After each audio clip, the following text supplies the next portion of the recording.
Hi, I'm Sarah from sidetracksarah.com, and today I'm going to show you how I make our family a egg casserole. Sometimes we have it for special occasions, like we just had it for Christmas breakfast, or brunch I should say, and sometimes we have it on New Year's. And tonight, since I had extra ingredients, I've decided to make it for our dinner. So it's a very versatile recipe. You can throw things in and out of it. But for now, this is our large family egg casserole that we love to make. And I will show you how just now. And then I will give you a few extra tips at the end of the video. All right, we started with a red pepper and a green pepper as our veggies because that's what I happen to have on hand. You could use onions or mushrooms or all of the above. Anything that you like with your eggs, you could absolutely add into this. Just remember to add it as one of your layers. So I chopped them up into somewhat large pieces so that my pickier eaters can pick them out if they want to. And then I got these dried bread crumbs at I got it at Walmart, but typically instead of buying dried breadcrumbs, I'd probably lay out my breadcrumbs and I would dry them out during the day or overnight and then slice them up into cubes or something like this. I got these because this was easy and they had tons of them around Christmas time to buy, and I just wanted to make my life easier for Christmas morning. But then I had so many left over that I decided to make a couple more casseroles for this week after Christmas because the whole family just really loved it, and I just really wanted something easy for dinner that night. So as you can see, I just put the bread on the bottom, and then I'm going to begin. I'm doubling this recipe, and I'm making 2 pans of it, and then I'm going to mix up my eggs. This recipe calls for 12 eggs and 6 cups of milk. In hindsight, I wish I would have mixed the eggs before adding the milk because it was a lot harder to get them mixed in. So I definitely recommend doing that before you add that milk in.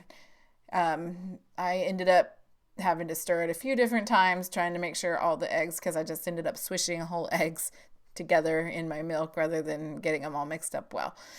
So then I just patted down all the breadcrumbs, and then I just started layering each individual layer. So it first came the bread, and I said breadcrumbs. I don't mean breadcrumbs, I mean the bread cubes. And then I put on the veggies, a little bit of red and a little bit of green. And you can see my kids keep coming in wondering, what are you doing, Mom? After all of the veggies are layered, then it's time to get out your bacon. Now I decided to buy pre-cooked bacon bits, just the big bags that you can get at Walmart or Sam's. And that's been really handy for whenever I'm making egg dishes. Here you can see the bag here. And for each pan, I ended up doing about a cup of eggs per pan and just sprinkling that over the top.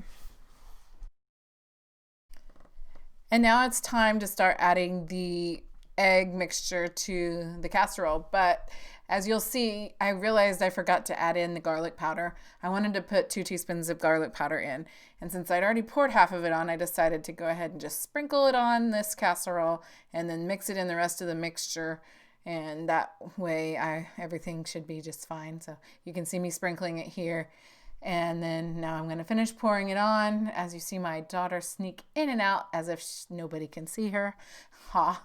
And then now I'm just going to finish pouring the rest of the egg mixture in each one and just trying to make sure it's flat enough so that none of those bread cubes are sticking up. If they do end up sticking up a little bit, it's okay because it just gives it a little extra crunch. Some of ours did that on Christmas morning, and that actually was kind of good. We kind of like that extra crunch. So it's totally up to you on how you do that.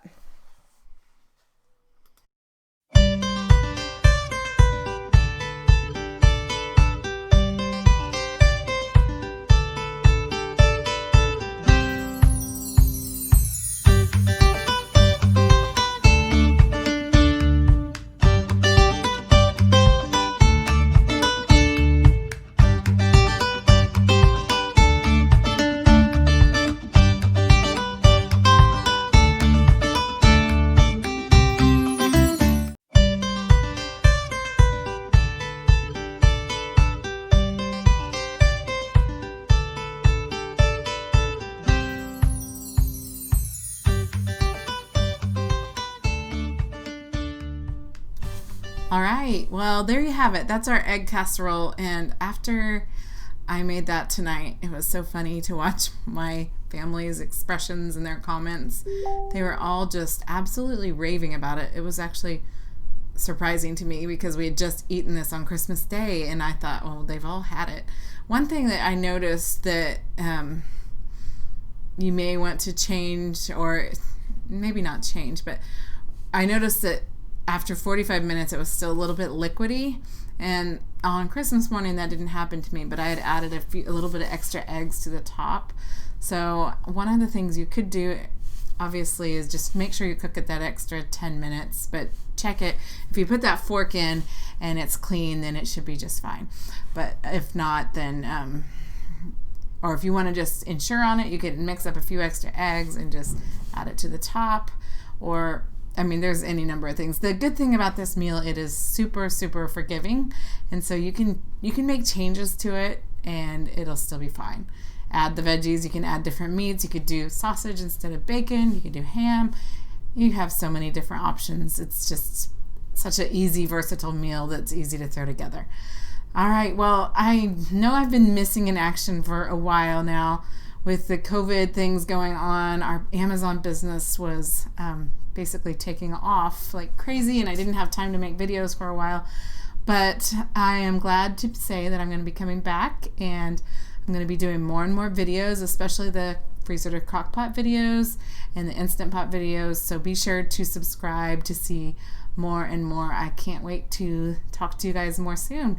Be sure to leave me a comment and subscribe, and I will be in touch. All right. Bye.